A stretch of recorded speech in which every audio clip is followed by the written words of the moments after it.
What is up, everybody? This is Jason. I am at Little Rays Nature Center in Ottawa, and today we're going to meet some birds of prey and some parrots.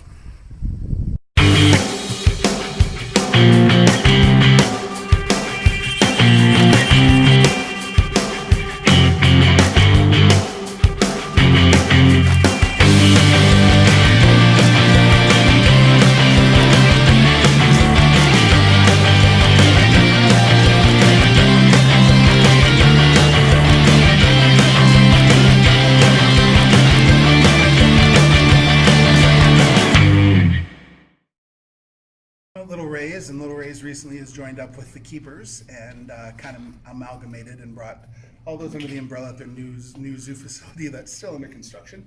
So Yaka here actually came from the keepers. He is 18 years old and he's an African gray parrot. So a lot of people think of parrots as being from the Amazon, South America, which there are several species that are, but these guys here are African, so Kenya and other parts of Africa. And unfortunately, hundreds of thousands of them have been taken out of the wild for the pet trade.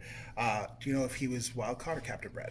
This guy was actually captive bred, and the previous owner actually hatched him herself. Nice. So that's a positive thing. You know, at some point, that really needs to be the focus. I mean, obviously, we wouldn't have birds and other animals if we hadn't had wild caught to begin with, but it's the overcollection from the wild that's really affecting a lot of animals, including these guys here. And parrots are commitments. These guys can live 40 to 60 years. Other parrots can live up to 85 years. And unlike other animals like, say, tortoises that can live that long or longer, these guys actually bond with people. So it can be a real issue and challenge when, say, someone has to give them up because they pass away or they're too old, they're going into a home and can't take the bird with them. They'll preen their feathers, they'll pluck, they'll get really stressed out because their person is gone. And so that's a really hard thing about keeping parrots. So not a great pet. And you know, as much as they have personality, they're loud, they need a lot of attention. Basically, you have a feathered 2-year-old for the rest of your life. So, you know, not something I recommend. And you guys have taken in a lot of parrots over the years, haven't you? In 4 years, we rescued 43 of them. Yeah. So obviously people get them, they get in over their head, and they don't understand what they're doing, and then they end up with people like the keepers or here at Little Rays or at a parrot rescue and looking for new homes. So this is a pretty bird. Aren't you? Are you a pretty bird? Yeah? Definitely pretty, but very plucky. And I don't mean just the attitude. So she actually was in a house for 2 years. She's 16 years old. She's been with the keepers for 2 years. So she was basically kept in a house with a lab. The dog and the owner came by once or twice a week to feed them and check on them. So when they got her, she was pretty much plucked clean from the neck down. That's a stress indicator. That's not good. You know, you want them to have a nice coat of feathers, and this was a bird that was neglected and abused. So fortunately, in a good place, but she's got a lot of living to do because these guys can live 75 years. So, you know, she's only 16, a long time to go with this bird, and you know, that's an important thing. With a lot of people don't realize what goes into rehabilitation and rescue, especially when you talk about animals like birds, because they're so specialized and they require so much space and vet care and everything else. So regardless of where you are, you know, if you're here in Eastern Canada or in Ontario, anywhere in Canada, both Little Rays and the Keepers is a great organization to support, or your local rescues, because they're doing stuff like this to help animals like this pretty bird here. So behind me is Frankie the blue and gold macaw and Coco the green-winged macaw. The green-winged are actually the second largest parrot behind this hyacinth macaw. Macaws are found in South America and they can live up to 85 years. So macaws can be very picky. So I'm not going to go in with them like I did with the African gray. Just sometimes, you know, they pick and choose who they want to be with, and I really don't feel like breeding today, because if you take a look, they have really impressive beaks. They can do a lot of damage if they do bite you. You know, they can have a pretty good grip with those claws as well. So, you know, you got to take them seriously. They need a lot of space, and a lot of people don't take it seriously. And again, that's why 43 parrots have come through the keepers, and probably even more through Little Rays in 20 years. So, you know, the important thing is to give them a proper home and to do that homework before you consider getting a parrot, and then don't consider getting a parrot. So this is here in Tiberius, two red-tailed hawks. Harris hawks. I'm going to get in so much trouble from CJ for that. Very vocal, so I'm not going to try and approach them. I'm not going to try and hold them. Just sort of hanging out in the enclosure. You know, that's part of it too, is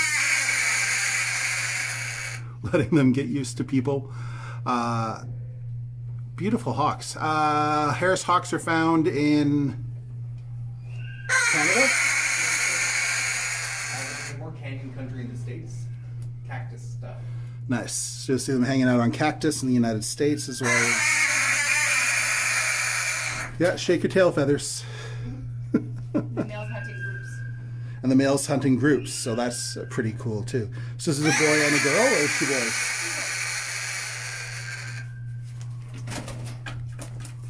You're very vocal, bird. He's like, get out of my way.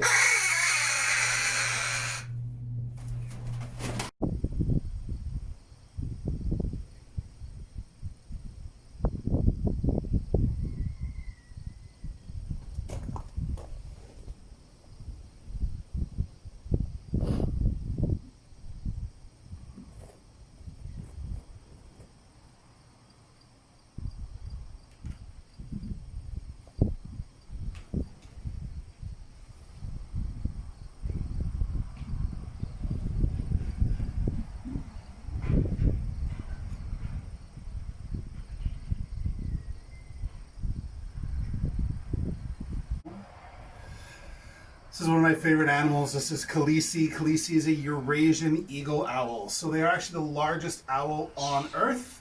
Very similar, a lot of people confuse them when they first see them in facilities with the great horned owl that is found here in Canada. They are bigger and they have orange eyes as opposed to yellow eyes. I got to work with this girl last year on tour. Always a real thrill to get to work with birds of prey. Now, owls, of course, have the reputation of being wise. Owls are not wise. All this is feathers. And their eyes are taking up a good part of their skull cavity. So they actually have a very small brain. So the idea that owls are wise or smart isn't actually accurate. What is accurate, though, is how good of hunters they are. Amazing talons. So I guess you could say they're very talented. And they use that to catch their prey at night. So a lot of people don't realize that rabbits scream. And so people will be camping and they'll be like, I swear I heard a kid scream last night.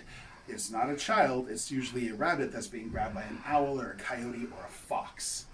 They have very sharp teeth, which they use to swallow their food. And of course, they do produce pellets. So all the bones, the fur, the undigested stuff, they'll cough back up, and that can be really cool and neat to take a look at. You gotta look at the camera, girl, not me. There we go. So, really amazing animals, guys. She was actually born or hatched, I guess, here in captivity. She's not going to be something that you would release into the wild, but definitely an amazing ambassador for owls. Definitely makes an impression in appearance. And owls are so important to our ecosystem, to helping to control pest animals. So it's really cool that that's one of the things that, you know, Little Rays isn't just about reptiles, although that's how they started. But even when I've been on tour with them and we've done our wildlife festivals, which we're hoping to resume again in the future, it's owls, it's mammals, it's all these animals that we can, you know, engage the public with and let them learn about, like Khaleesi here, the Eurasian eagle owl.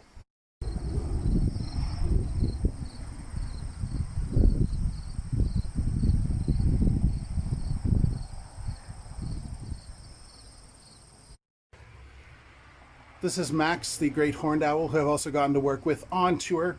Max is letting us know that he's not particularly enthused about the idea of hanging out, and you know what, we're going to respect that. So he's chirping a little bit, he was hooting a little bit, it's now spitting a little bit. So you can see the differences between the great horned owl here and Khaleesi, who we just met. Namely, he is significantly smaller, and you can see those yellow eyes. Sort of. You can't really. Turn your head to me, bird. There we go. So you can see the eyes are yellow instead of orange.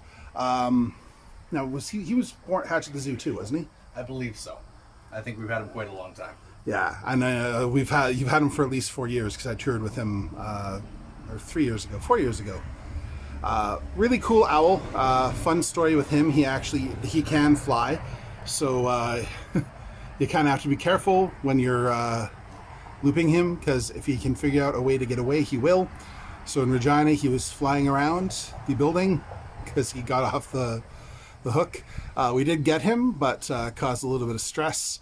So again, not super smart animals, but amazing. They're silent when they glide, and so all these people are sitting watching a dog show, and this owl is just gliding over their head, and it was quite spectacular if it wasn't stressful going, we need to get our owl. But Max is definitely a favorite. You know, it's one of the things that I've really appreciated about the fact that I've gotten to work with Little Rays. I've been on tour with them twice. Is the fact that, you know, I don't just get to work with reptiles, but I get to work with their other animals too. You know, I get to say that I have been a bird of prey handler, and that's a pretty cool designation to have on my resume.